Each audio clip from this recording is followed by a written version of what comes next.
Hey everybody, it's Enter Red Room. I'm here with March Menses. So, March 2023 Menses reading. I'm using the Mother Piece round deck and the Vessel Oracle. And for some reason, the OK Tarot showed up, so that wasn't what I was going for. As far as decks, that wasn't a deck, but it's a pretty simple deck.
Okay, let's move this a little bit.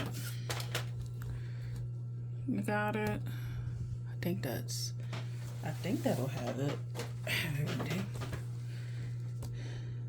Yeah. Had to make sure you could see everything. So, hold on. All right, so follicular, we have the Magician. Ovulatory, we have the Eight of Wands. Luteal, we have Wheel of Fortune. And Son of Wands, wrapping up Menstrual. So each card is a phase in the cycle.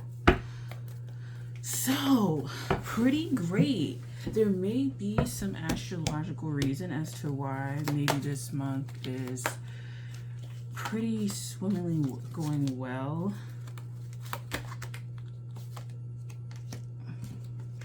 You could be in your element. This could be your birthday season. This could be astrologically beneficial for you. So I would check your chart, get a reading done if you like it.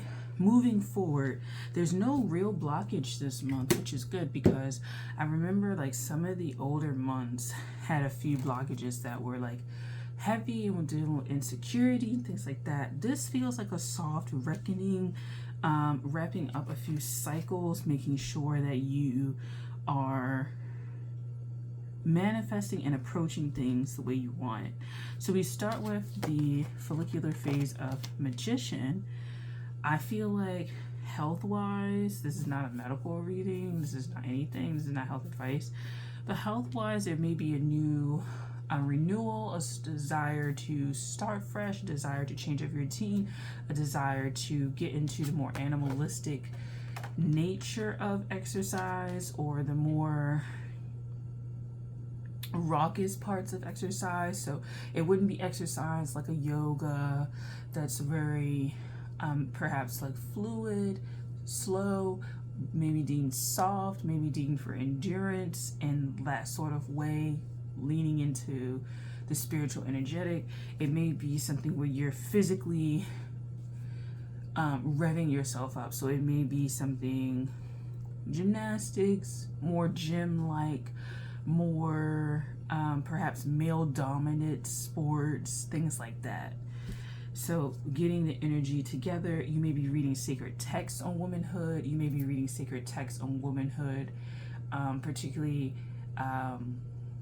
women leaders, kings, queens, women who push themselves physically. You may be really inspired by women, athletes, things like that.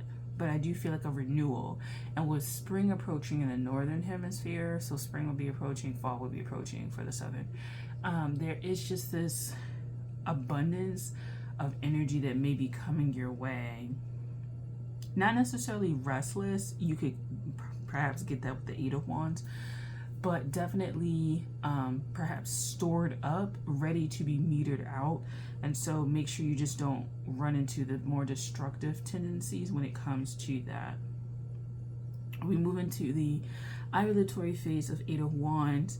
There is a goal in mind. You're going with it. You're moving forward. Your body is approaching that point of ovulation. When it approaches a point, it's very active. So you could be very active during this period, right, of time. Generally, your body kind of wants you to be more sexually active and trying to conceive, although you can kind of conceive at pretty much any of these portions. Even when you're on your period, you can conceive. So you have the idea of putting your energy to good use. I would avoid gossiping. I would avoid just talking about really sensitive things that are close to you when it comes to this point. I think if you have a goal in mind, if you feel like your body needs to channel this energy, channel it. I would say your body is in more of a doing phase, not a talking phase. So you may even find that you don't want to talk as much during this cycle. You may want to just actively show how you're feeling, your body language, expression, things like that, how it wears on your body. Your emotions as they wear in your body may be more prominent than how you talk about things. You may just not want to talk about things a lot. You will still be emotional. You'll still have feelings. You'll still want to communicate. But perhaps communication this month isn't so much verbal as it is non-verbal. You may have people really attracted to you. You may have really attractive people kind of spark your interest. You may have really attractive things spark your interest, or really attractive things come into your life. And attractive in that they're vibrationally aligned. They could even be higher vibrational, but it's a beauty about the relationship. When people look at it, they're like, oh, that's nice. Or you can look back and say, oh, that's nice. And that beauty comes from also learning yourself enough to be grateful for where you are. So for that, you may want to study sacred texts about women, the menstrual cycle, ancient mysteries around menstruation, ancient mysteries around the void, ancient mysteries around lunar cycles, menstrual cycles, how it links with spirituality, how it links with the occult, because that may have you may have a turning point of reverence for menstruation by studying these sacred texts, right? Because the luteals are about to starting to shed, so you may want to look up what it means to shed in the ancient world when it comes to menstruation, researching that, looking that up, going forward with that knowledge, and embodying that knowledge, embodying what it means to menstruate. And you may feel like you resonate with a lot of the practices. It could be a particular region of the world. Like if we stop, we go around the wheel here and we stop here, I don't necessarily know where this is representing, but you may read texts about ancient Inca menstrual rituals, or rituals around menstruation, or even childbirth, or womb care in general. So you may learn about the significance and importance. You may step up your game when it comes to menstrual cycle, how you deal with your menstruation, the foods that you eat. You may be looking into more nutritious foods, more vibrant foods, more grounding foods for you and the space that you're in. I think that these readings are supposed to kind of help you guys wade through that energy of kind of where to go during your cycle. So nutrient dense foods, things like that, you may want to check out your astrology, medical astrology, or some sort of energetic system that may have ancient ties. So maybe like, what is it, the Mayan zodiac, so to speak, or ancient traditions, something like that. It may be an ancient cycle, ancient system that you align with and it particularly is helpful for your cycle, right? And so that could be something that you find on your like monthly travels, your menstrual travels and things like that. Lastly, we have the Son of Wands for the menstruation part of the cycle. I do think that this is going to be, because it's not the King of Wands, it's not the fully embodied version. I think this is the first indication of maybe a really healthy period, so rich blood. The cycle is kind of more in the normal range for what you would go for. If your cycle is normally 8 days, it'll be 6 to 8 days, somewhere in there. It won't be like 3, it won't be like 12, it'll be in that number. Your blood flow may be a little bit more manageable. You may actually find products that work with your flow a little bit better. You may be choosing different products, so you may be going from a menstrual cup to pads, a pad to tampon, a tampon to something else, right? You may be finding better products to help serve you, and it may be your first foray into those products, so you just may be introduced to new products. Someone may gift you new products. You may see a new advertisement when you're walking in the store and you're like, let me just try that out for a while, see how it works, and it could be very beneficial. You may not know all of the benefits because it's the Son of Wands, but you may begin to kind of feel like I'm hitting my stride with it. So you may, with the Chariot and things like that, may go deeper into product development. You may end up having a soft spot for product development. You may have a soft spot for helping people out with period needs. So that could be something as simple as you're donating to a local shelter, boxes of pads or tampons or menstrual cups or something like that. And I might do that, to be honest, because it's a very interesting thing. And I feel like sometimes women don't necessarily have these resources. So you have those things, right? And, you give back, or you look at ways to improve your own experience, and you may just share that with other people. Or you may have a sisterhood where someone does put you onto that, and you may enter a chat room or enter a sisterhood of sorts that puts you going down the rabbit hole, so to speak, of different products and ways to improve your menstruation. We have boundaries, and we have it gets better. I do think that the boundaries are coming in. I think this is one of the first readings that I've done that the boundaries were good enough that you were able to complete a cycle with relatively few hiccups. It doesn't feel like there's like a bunch of sadness that needs to get over, even if we have this card, but there's not a bunch of sadness to get over. This is more like the past.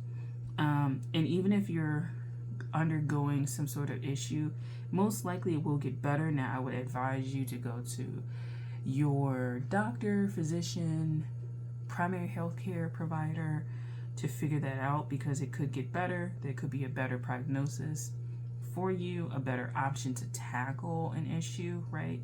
To tackle a diagnosis. You may be learning about your bodily autonomy, your body rights, your hospital rights, your health rights, your right to choose things, your right to decline things, and you will be more empowered about it. You may be in over your head because it's the first time you're introduced to these things, the first time you're hearing about them, the first time you're researching them.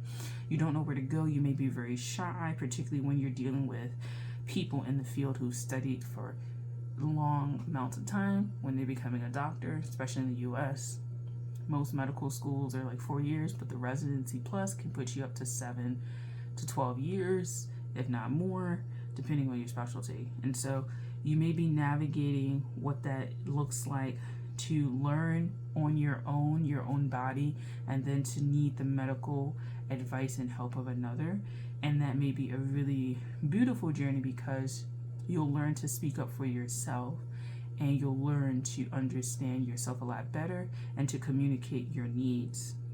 Even if it means you no longer go to that doctor, you no longer provide those services, you make a plan to get off whatever recommendations, because you don't feel like you want to continue with that. Communicate is what I'll say about that. But you may just be learning about yourself so that you can make informed decisions. I think informed decisions will help create the better boundaries, because you'll know what you do and do not want, what you will and will not tolerate, and what you are looking for and what you are not looking for.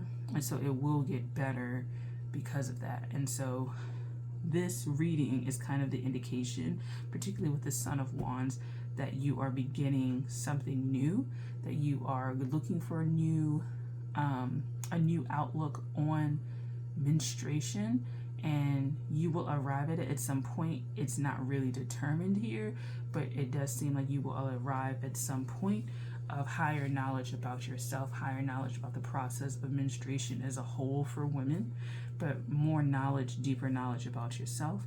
And that knowledge can then be shared with other people, or other people will feed into you the knowledge that you need to make your life better and to make your menstruation cycle a lot easier. So that is what I have for you. Thank you for watching Into Red Room. I will see you in the next one. Bye.